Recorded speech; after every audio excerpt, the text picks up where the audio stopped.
Sibingelele sikwamukele endabeni zehora lesikhombisa igama lami nguNoxolo uMamtshali wakwamwali. Kanti ke mukele mangabe kushaya ihora lesikhombisa uyazi ke nawe ukuthi sekuyisikhathi sokuthi mina nawe sihlale phansi sinethezeke sithamdelane ke indaba zosuku. Ngabe ngisapholisa amaseko ke ake sibheke ke ehamba phambili kuleli hora. There are lessons for South Africa to learn from Brazil, both in terms of the response to socio-economic challenges. Umengameli waseBrazil uLula da Silva usethelekile kuleli kuzoba ingxenye yenqungquthela yeBRICS eqala kusasa eSandton eGoli. Kanti ke umengameli waseChina yena uXi Jinping kulindeleke ukuthi afike kusihlwa. The outcome says that they haven't found anything that the president have actually contravened with the exchange control regulation and stuff like that. Ibhange lombuso lithi ophenyoni lwayo lithole ukuthi akanacala umengameli uCyril Ramaphosa ngokungadalula imali eyebiwe eplazini lakhe phalaphala ngonyaka u2020.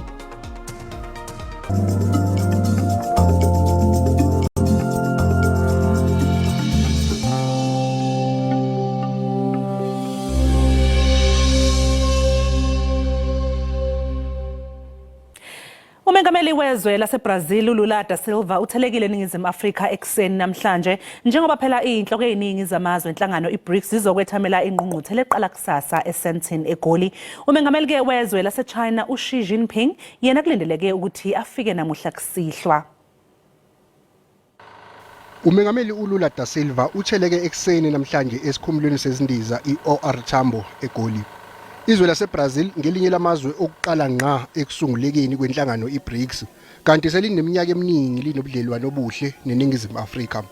Womabili lamazwe anobuhlobo obude kanjalo nembono yawo ehambisanayo. One of the issues that it's important is for BRICS to look into questions like the a currency that would serve the purpose of our countries as an alternative means. Elaseningizimu Afrika lizobe lifuna ukuzwa ukuthi uthini umbono wezwe laseBrazil maqondana namaphuzu aphathelene neindaba zamazwe omhlaba.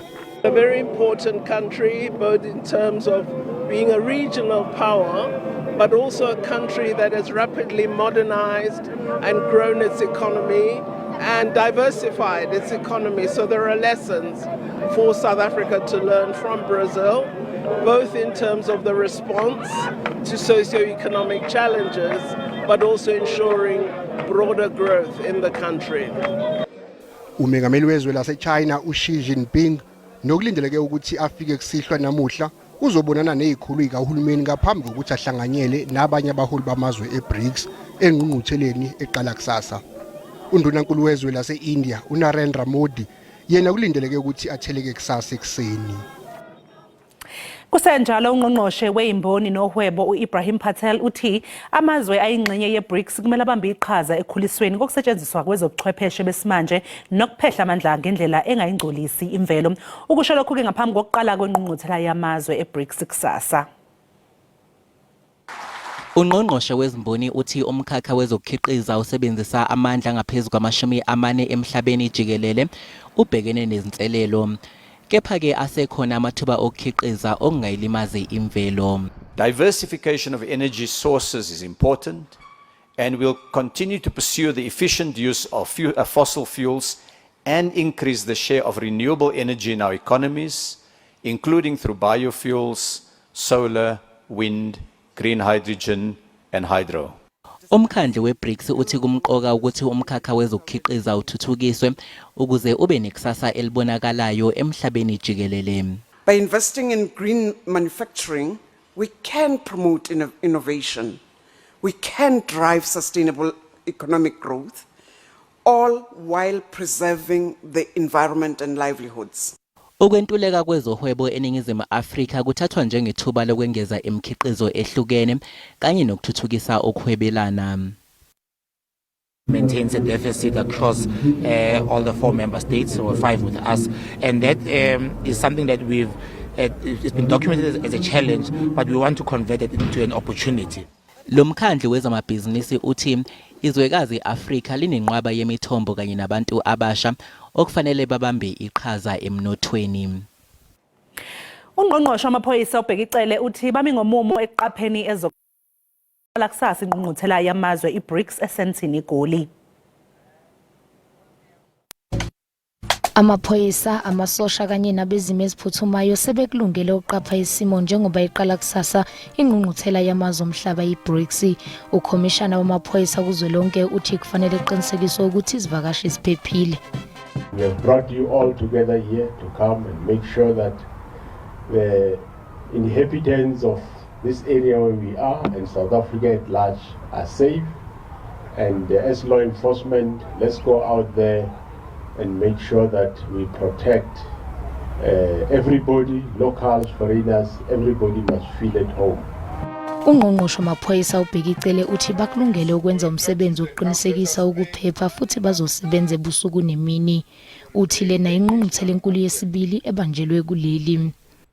It's not the first time as South Africans that we have displayed the highest capabilities of hosting these kind of events.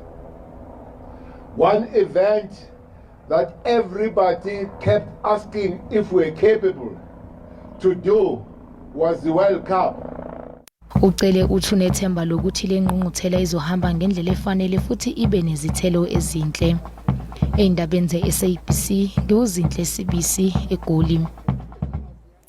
Ibhange lombuso lithi umengameli uCyril Ramaphosa umsulwa emva kophenyo malungana nemali eyabiwa noma ke eyebiwe eplazini lakhe Phalaphala ngonyaka u2020.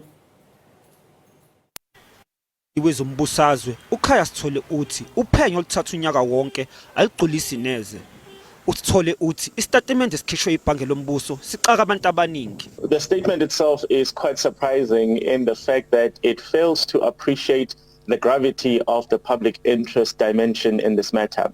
And what I mean there is that what we've seen is essentially the Reserve Bank publishing a press statement that says, look, we've conducted an investigation and we've decided that the details of the investigation must not be made public, but you guys must just find peace and comfort with this conclusion that says that nothing went wrong. Ibhange lombuso lithi laqala ukuphenya esikhathini esingangonyaka. Kulesikhathi lathatha istatement esifungelwe ezingaphezulu kwe15 kubantu abathintekayo. The outcome says that they haven't found anything that the president have actually contravened with the exchange control regulation and stuff like that. And that I think that would extend a good market sentiment, which would actually say, would drive that obviously there will be some stability in terms of what's happening in the domestic politics. Ibhange lombuso lithi ngenxa yomthetho lombika ngekukhishwa emphakathini. Umphathi webhange lombuso uLisija Khanyago uthi uzochazela iParliament ngalombiko uma ibhange lombuso selixoxisana neParliament. Mbukeli okwamanje nje sasiqunga phanga sayitolo kodwa mangabe sibuya sokuphathela udaba oluthi. I think in most countries, if these were the statistics for 1/4 of the year, it would be seen as a kind of an emergency situation, a war on our children. Kunxuswa uhulumeni kanye nomphakathi ukuthi balubeke eqhulwini udaba lokulwa nesihlava sokuhlukunyezwa kweingane nabesifazane emva kokuthi phela kuvele ibale ezithusayo ezikhombisa ukudlondlobala kwalezi igameko.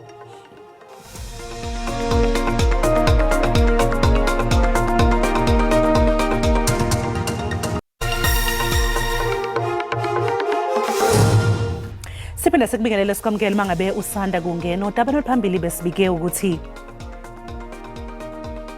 umengameli waseBrazil uLula da Silva usethelekile kuleli kuzoba ingxenye yengqungquthela yeBRICS eqala kusasa esentini eGoli kanti ke umengameli waseChina yena uXi Jinping kulindeleke ukuthi afike kusihlwa. Asikhumbuze ukuthi lezi indaba zikhona ku-YouTube ungena kuye uyicinge ngamagama athi SABC Izindaba na kanjani mbukeli uzoyithola. Umseshi uThabo Mosiya usebeke isikhathi athola ngaso ikheli lekhala kwaKhumalo nokuyilapho ke owabe unozinto ebafana uSenzumiwa ashonela khona njengesinye sezizathu zokuthi afika kudala endaweni yesigameko. Umbuso uyaqhubeka ke nokuphenya ofakazi enkantolo ephakeme yasePitoli. Umusiya uqhubekile nokugeqa amagula phambi kwenkantolo ePitoli namhlanje ngakubona ngesikhathi eyohlola indawo yesigameko kwaKhumalo. uthi wabengenalo ulwazi malungana nokuthi indawo yesigameko yayibhekwe umuntu owabengasilona iphoyisa. You receive a report that before you arrived, the crime scene had been left to a person by the name of Mr. Kumar, who was not the police member of the police. Azange ngisole isiphetho lesinjalo ukuthi khona umlisa okuthiwa kwaKhumalo owashiwa khona lapha endaweni yesigameko adobane mina ufike endaweni yesigameko nanoma-ke bekungeyena iphoyisa lomlisa ukuthi makaqaphe leyo ndawo ukuthi leso siphetho azange ngisithole. Uphinde watshela enkantolo ukuthi ocungeni alithola watshelwa ukuthi kunemgulukudu egasele kuleli khaya. Pertaining the suspects, I did receive a report that there were two intruders. One was outside, one was inside of the house, and that they were demanding cell phones and money. Mshololo ubuze uMosia ukuthi kungani ke bengawathathanga ama-fingerprints eminyango okwangena kuyo lemgulukudu kwaKhumalo, kanti uMosia eziphendulela ubeke kanje. Why the fingerprints were not taken from the door reportedly used by the suspect? Ever ngingane engiyitholi mayelana ke nesigameko ngangilindeleke ukuthi lo umnyango kuba ukuthi leso sicaba siye sasebenza kakhulu emva kwesigameko. Kulindeleke ukuthi kulethwe abanye futhi ofakazi njengoba leli cala lisaqhubeka. Ingosana Elisiwe dla ngamandla ebika eseGoli. Owesilisa oboshelwe izinsolo zokubulala asebebadala ababili eMgababe eningizimu yeTheku uvele kafushane enkantolo yaseMbumbulu namhlanje. Idumbu zalezi izisulu okwabantu besifazana ababili zitholwe zigujelwe emgodini ngoLwesihlanu. Lesi sigameko umbukeli sesishaqise isifundazwe sonke. Izaguga unkosikazi Monica Xulu obeneminyaka engu-70 nonkosikazi Zanele Mbuso obeneminyaka engu-62 baduka ngosuku lokugubha usuku labesifazane emasontweni amabili edlule. Babekade bephume itolo. Ngemuva kophenyo lwamaphoyisa, idumbu zabo zitholwe ethuneni elingashoni. Amaphoyisa bophe umsolwa ongunogada osebenza enkulisa ephethe ugogo Xulu. Asaziwe isizathu sokubulawa kwalezi zaguga. Umphakathi ububhikisha ngaphandle kwenkantolo yaseMbumbulu la ubufuna khona umsolwa enganikwa ibail. Kube nenhlungu emangalisayo ukuthi after doing such a thing emva kwesikhathi sikhashana nje sincane bese kubalula nje ukuthi yaxolisa kanjani. Kube buhlungu kangoba amanye bethu bahlulekile ukuzibamba bagcina sebethuka enhlamba. Isihlava esinjenganalezi silwisana kahle nempi esibekile njengohulumeni ukuthi silwisane ne-gender based violence. Usishaqe kakhulu umphakathi uthukuthela impela. Siyawubonga nawo ngokuxhumana ngoba sonke besiphumile inqina sibheka ngesikhathi ogogo bedukile. Ngesikhathi saqala uphenyo, umsolo wayetshela amaphoyisa ukuthi uXulu noMbuso wayekade egcina ukubabona behamba ngemoto emhlophe. Umsolwa kulindeleke ukuba aphinde abuyele kule nkantolo yaseMbumbulu kamanje ukuba ezofaka isicelo sakhe sebail.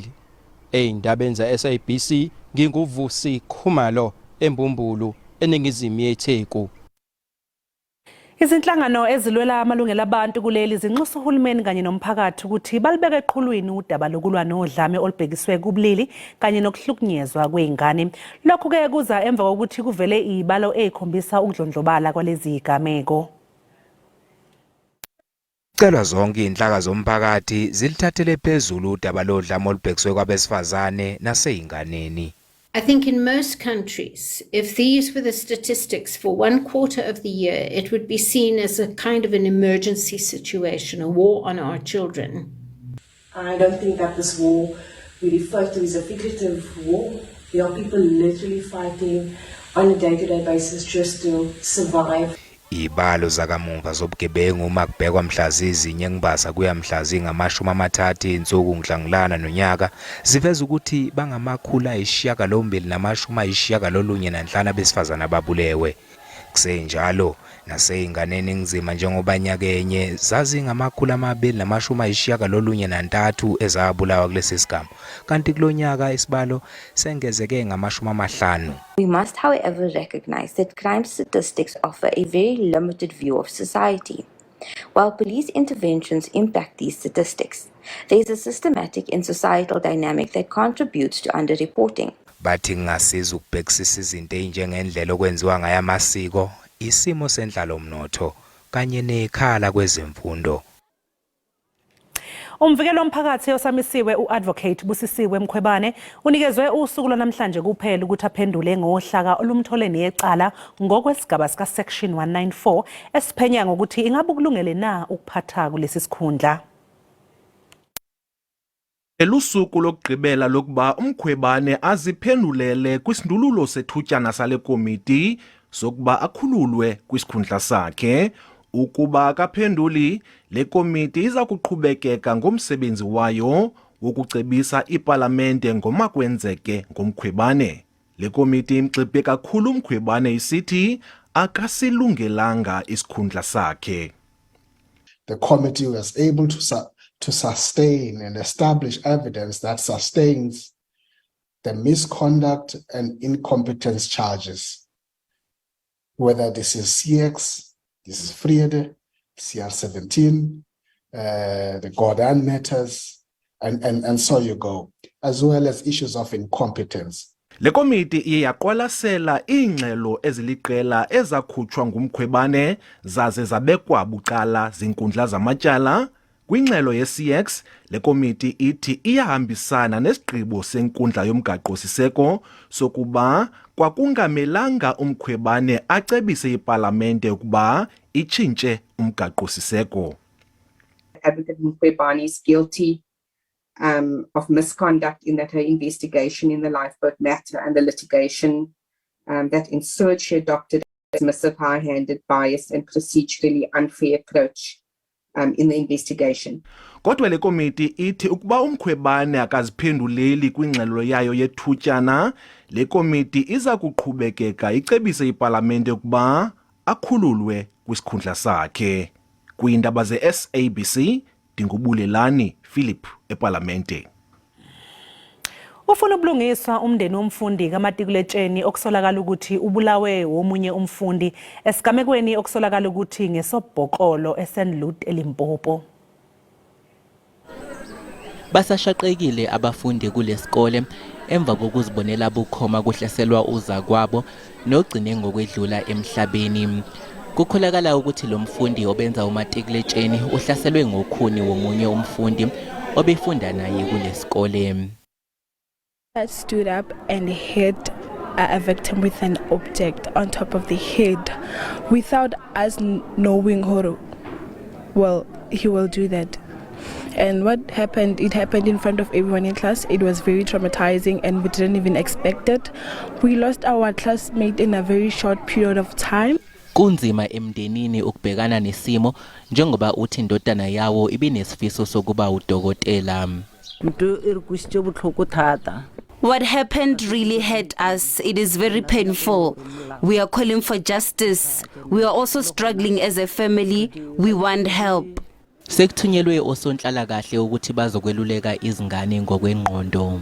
The wooden plank, we have just seen it in the principal's office. It's not something that he carried from outside.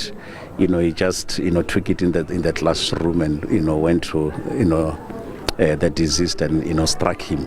So they've gathered all the facts. They just know what actually transpired.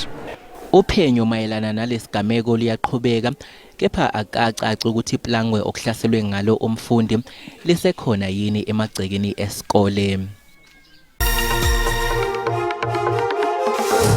Kwaze kwintokozo umbukeli ukuthi siphinde sihlangane njengoba sesisho sithi lingaqhubana nokubalela ebusuku namhlanje engxenyeni esenkabeni eMpumalanga KwaZulu-Natal nasengxenyeni ke esenyakatho ngaseningizimu ngasikaza ngamafa abemancane nje amathuba emvula esingawalindela engxenyeni ezilapha eNtshonalanga kanti ke mahlabela phambili kukhona umsingo obandayo osondelayo sondela namakhulu kakhulu amathuba emvula lapha eKapa bemakhulu ngokuphakathi mawungena endaweni ephakathi kanti endaweni ephakeme angamancane nje lapha eNtshonalanga sika ngamafu kwezinye indawo libala kakhulukazi lapho kwaphindini uyongena nase Eastern Cape KwaZulu-Natal nasengxenyeni ke senyakatho South African Weather Service iyaqhubeka ikhipha isixwayiso solwandle othukuthele entshonalanga uyongena lapha eningizimu kanjalo nomoya namandla lapha koKepa Galasi uyongena eKapa uyongena lapha ikakhulukazi namhlanje kanti ke nakusasa singaqhubeka siulindele lo moya nolwandle othukuthele ikakhulukazi ke engxenyeni sentshonalanga kanti ke iyaqhubeka South African Weather Service ikhipha isixwayiso somoya onamandla uma ungena lapha koKimberley kanti ke futhi ke sikhona nesimo sezulu esingathanda ukubhebhesa umlilo lapha koFree State yongena ngoNoto waseduze kodwa abazokhahlamba phansi lapha eStern Cape obheka nje amazinga okushisa iqanda mongena lapha kuSutherland kuyabanda kuzo zonke indawo ezingapha entshonalanga uyongena lapha kwaphindini sambe siyongena eStern Cape sisho sithi kuyabanda endaweni ephakeme naKwaZulu Natal eduze kodwa abazokhahlamba eFree State kuyabanda nakhona nokho akufani mawungena enyakatho awubheka nje amazinga okushisa kuyashisa khipha umkovetshane engxenyeni ke ezilapha ikakhulukazi koLimpopo amazinga okushisa phezulu uyongena koPretoria North West lingathanda ukuba phakathi kanjalo naseGauteng uyongena eFree State kanti ke mawungena kwaZulu Natal kuyashisa lapha eBergville uyongena koMnambithi phansi eStern Cape lingathanda ukuba phakathi kuzo zonke indawo kubande likhipha ikakhulukazi ke lapha koSutherland kubuza ukuthi majazi mangako Calvina kanjalo nasengxenyeni ezilapha konyango oGugulethu kuyabanda kodwa mawungena lapha kwaphindini sisho sithi ke phansi amaphaphu ngoba ngathanda ukuthi ke kufudumale ngokuphakathi ngivumele ngisho kugcwele umlomo ukuthi ke ngiyayithatha indawo bene ubusuku obuhle.